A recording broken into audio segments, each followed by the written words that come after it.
What's up, guys, and welcome to the very first episode of TLC's The Real.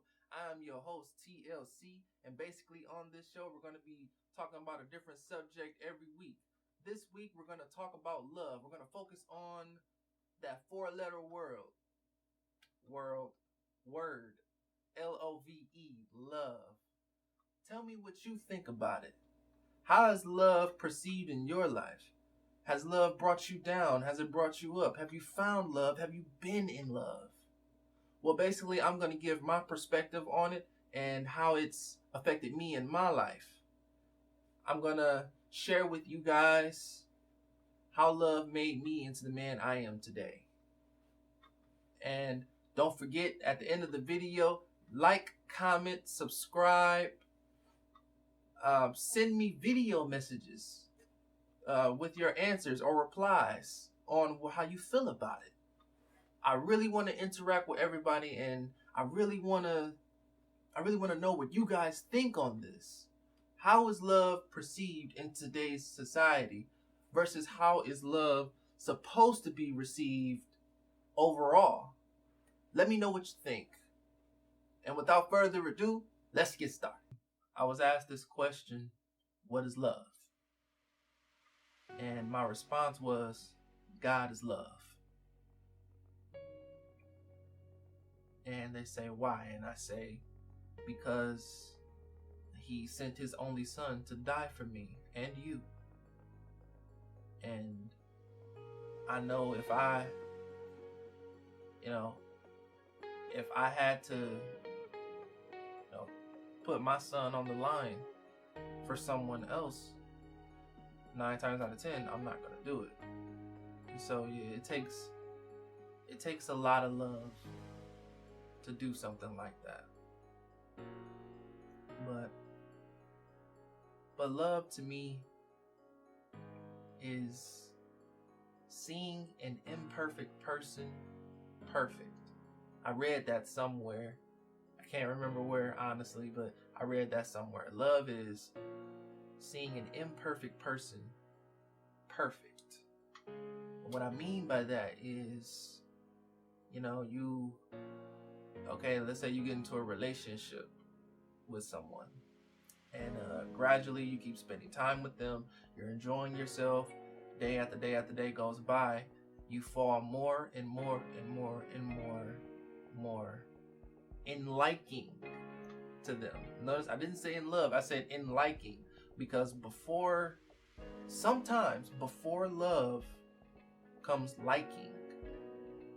And there's a big difference between liking and loving, because you can like someone, but then again, you don't love that person. Or you can love someone, but not like them. And for true love to be successful, I believe you have to like that person and love that person. Because, a lot of people, you hear this a lot. A lot of people say, yeah, I love you, but I don't like you. How can you really be with someone that you don't like? Can you really wake up next to someone every morning and just, why did I do this? No. So it's important to like that person before, you love that person. But sometimes love at first sight does happen too. I do believe in that as well. But love, it's a complicated thing. To me, it's really a complicated thing, because life is based off decisions. The decisions you make. The decisions you make who you are. The decisions you make in life determine your future. And love is a big part of that. Who you choose to spend your love life with is a decision that's going to stick with you maybe for the rest of your life. Depending on if you end up having kids by them and you don't work out, or if you decide to marry this person. It's a very serious thing. You shouldn't play with love. You shouldn't play with people's hearts. You shouldn't play with people's feelings, because, you know, you could really do some serious damage to someone's spirit by playing with them. I wasn't always a man, and every man can say this. There was once times where we were boys, teenagers, you know that whole drift. But I'd say about a good 6-7 years ago, when I was still in high school, maybe 8. I was still in high school. I didn't have this mindset, and I wasn't thinking about love. But my mom made me go to church, and my church family really, they loved on me like hard. They really did. And learning about God and what He did for me and all of us all around the world, and seeing that love from other people is a really big reassuring thing to me. When someone can stop, and let's say you're on the road and your car breaks down, and just a random stranger just stops and makes sure you're okay, and even offers to help you out, change your tire, or that's love. That's love. Not per se as I have a crush on you, but just caring for people, making sure they are right. There was a time where I was dating, and we were dating for 3 years straight, and we broke up. Some unfortunate things happened. We broke up. I was living in Texas, and I couldn't eat. I couldn't sleep. I couldn't drink water. I couldn't do anything. My heart, it felt like it was a lot of pressure on my heart, to where I didn't even want to talk to anybody. And it hurt like that for at least a month or two. It really hurt. It hurt. And it took a long time for me to get over it, but that was easily the worst pain I've ever felt in my life. That's why I believe love is for the grown. Love is for mature people who understand it and who have knowledge of it and who knows how to love. And actually loving someone. There's a huge difference. No one wants to be with someone who is just all talk. I mean, if you're gonna say you love me, then show me that you love me. And you don't have to spend all types of money. You can do little things. Make me a card on Valentine's Day. That type of thing. It's fine. I mean, you don't always need money to impress someone. Material things, they die. They're not gonna last forever. They're gonna wither away and die. But love can be a forever thing. So that's why I think it's the strongest power in the world. There's a lot of people saying, family do you worse than friends do. In some cases, and that can be true. But it's kind of a complicated thing, because you always have to love family. You may not have to like them, but you always have to love family. And what does that mean, to love a family member but not like them? Do you still hang out with that family member? Do you still talk to that family member even though you don't like them? Like, I think about that sometimes. That cousin, that one cousin you got that always steal, You invite them in your house, but you know you can't leave them alone in there because they're gonna steal something. Yeah. Or that friend that secretly talked behind your back.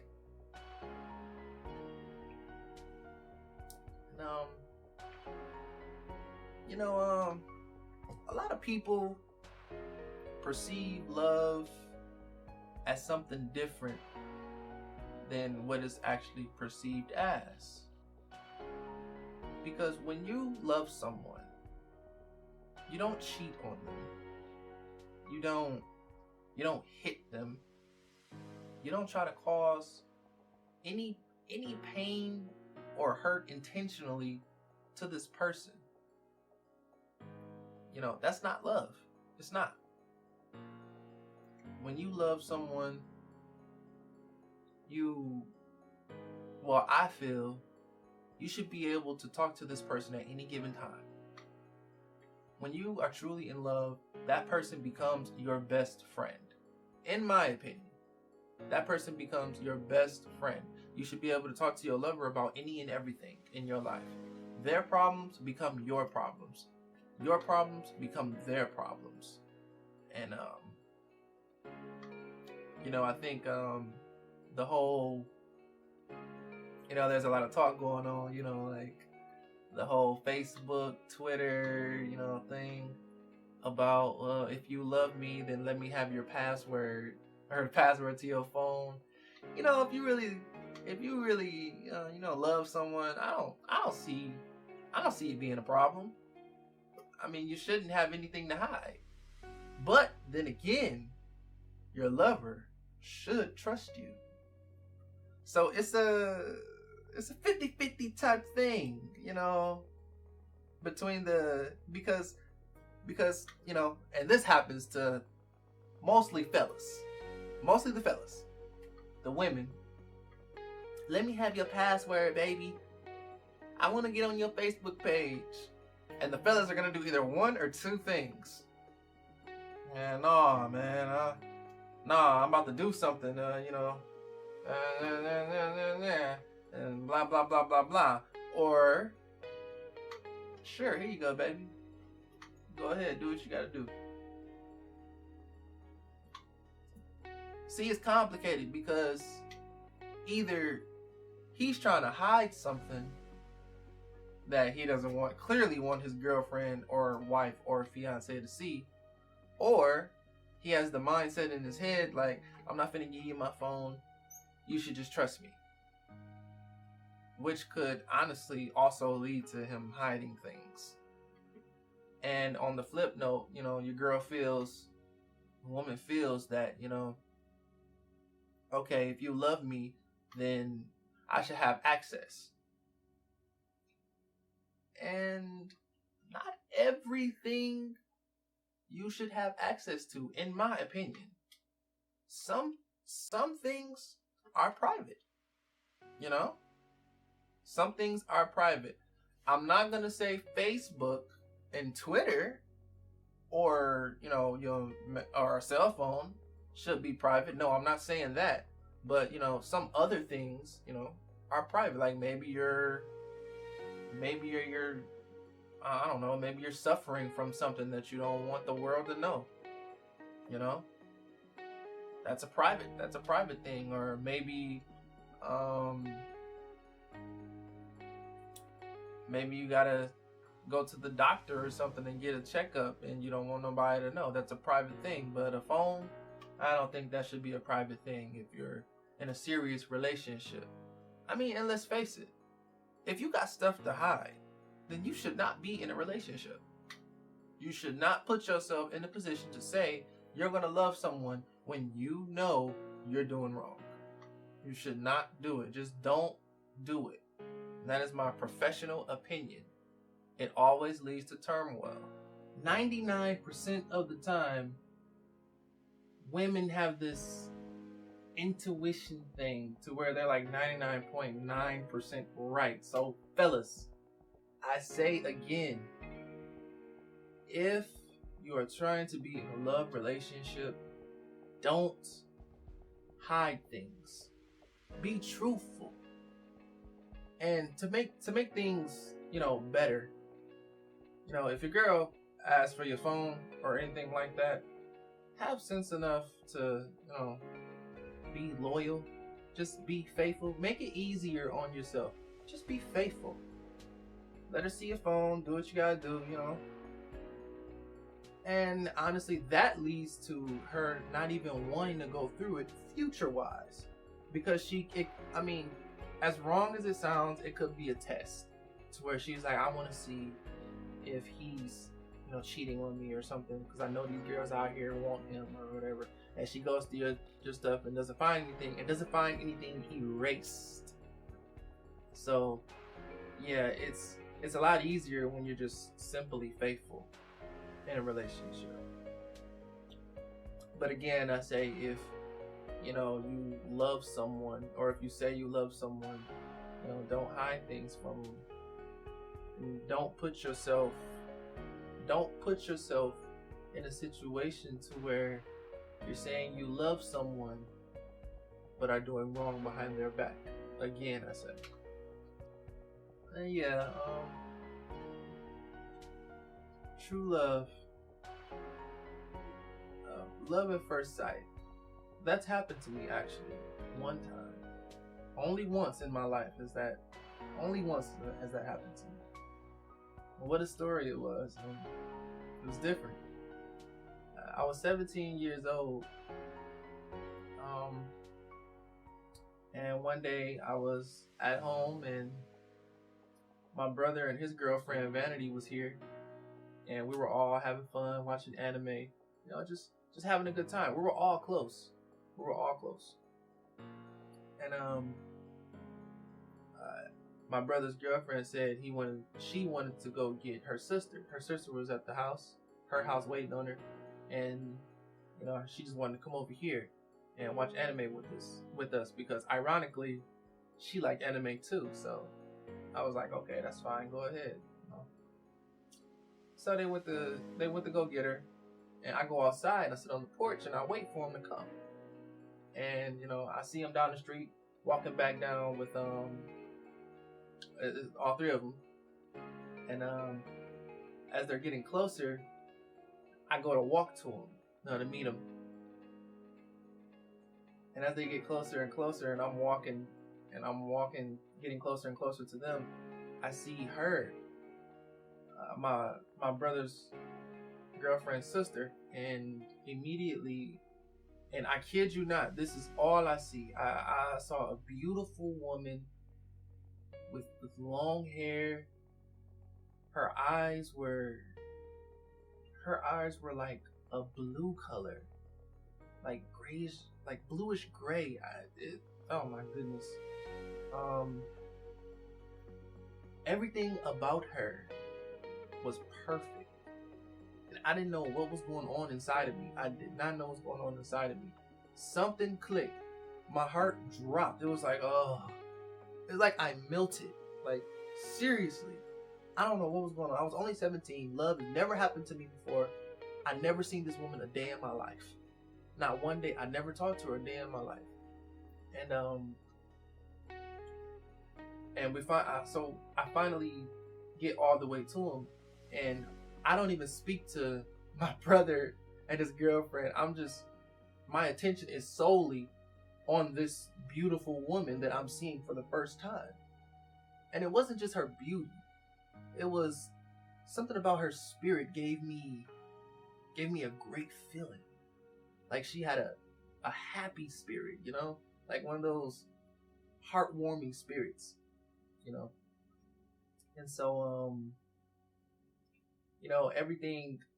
everything she said to me was about perfect that day.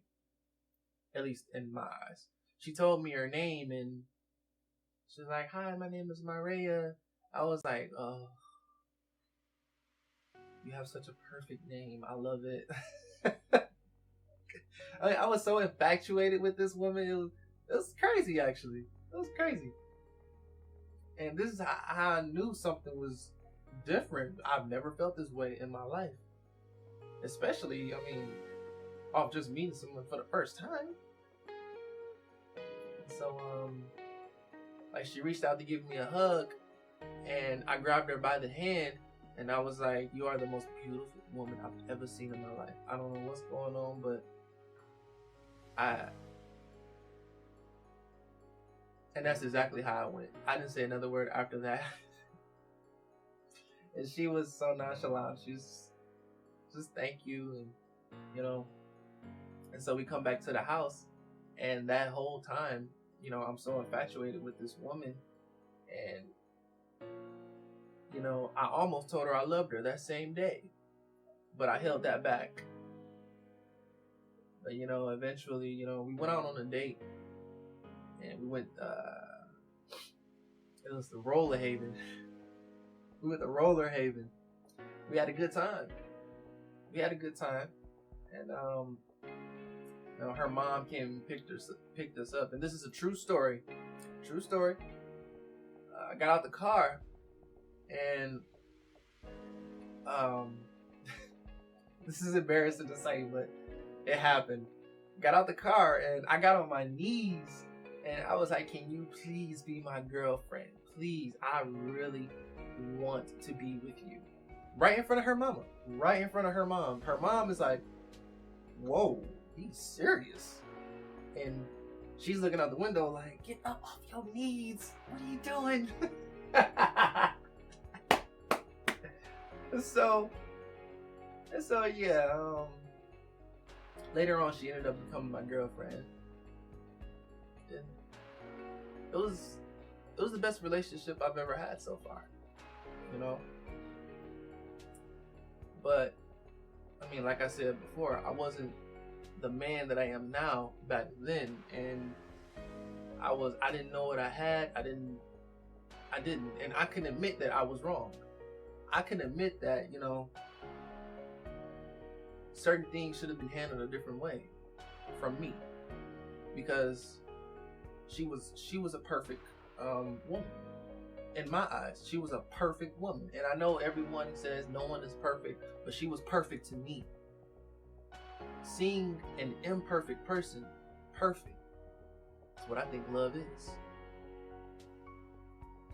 And well, one of the things love is.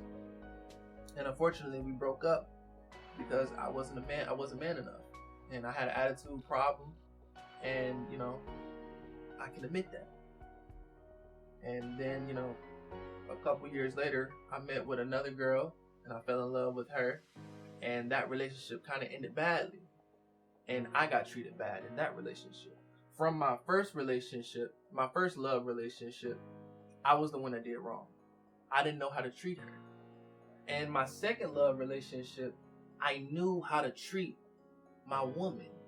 You see how that love relationship taught me how to love in my next relationship. You know, that first relationship taught me how to love and the things not to do. Because if you keep doing these things, if you keep having this attitude problem, if you keep doing wrong, you're going to lose the one you love. And that was the case. And in the next relationship, I got treated bad. And so not only did I learn my lesson, but karma came back on me. And I got treated bad, twice as bad, in my next love relationship. And so, you know, I learned from that. And now today, you know, from being in a good love relationship, which wasn't nothing wrong with my partner, but it was me, and being in a love relationship to where there was something wrong with my partner and not me, has taught me how to love genuinely. So, you know, as you go through life and love experiences, you gain the knowledge on how to love, and how, you know, to expect to be loved. Don't lower your standards for anybody. Don't do it. You know what you're worth. Go get what you're worth. You know? You'll know when you find that one, that love, that one. Because their flaws are perfect for you. Their mess ups are mess ups that you can handle. You know? You don't mind waking up to this person every day. You don't mind seeing this person every day. You don't mind talking to this person every day. You don't mind hanging out with this person every day. And a lot of people ask this question, how does the whole male best friend and female best friend thing work when you're in a relationship, a love relationship? I'm gonna just say this one quick thing, but that's a whole nother episode. When you're in a love relationship, I don't feel like having a male best friend is appropriate, because and let me say on a female's behalf, I don't think it's appropriate to have a female best friend, because these relationships can turn into something else. You have a female best friend, you and your lover going through something, you end up running to her, and she's there to comfort you and all that type of stuff, and then something may go down. You never know. And same thing vice versa with women. You may have a male best friend, and your husband or whoever hurt you, and you run to him, and now something may go down. You never know. These things should be handled between the two people that are involved in the relationship. The best friends don't have anything to do with this. So I feel like, when you're in a love relationship, your lover should be your best friend. That should be the person you work on your problems with, not outsiders. So yeah. And I encourage everyone to be the best that you can be in life. If you're going out trying to find love, make sure you find someone who fits you. Don't find someone just because they look good, because you can be with the most beautiful person in the world, male or female, but their attitude could be the ugliest thing you have ever witnessed in your life. So don't base everything off looks. Go by personality, go by their spirit, go by what's inside, go by their heart. But then again, don't lower your standards. Get someone who is a right fit for you in every way possible. Well, that's it for this episode, the very first episode of TLC's The Real. Everyone, please don't forget to like, comment, and subscribe. Again, you can send me a video response, and again, I'll respond back. I just want to have this opportunity to communicate with all the viewers: Facebook, Instagram, Twitter, YouTube, everywhere. Comment, share. Let's have a conversation. Let's send a positive feedback to all the viewers all over the world. This is your boy TLC. See y'all later.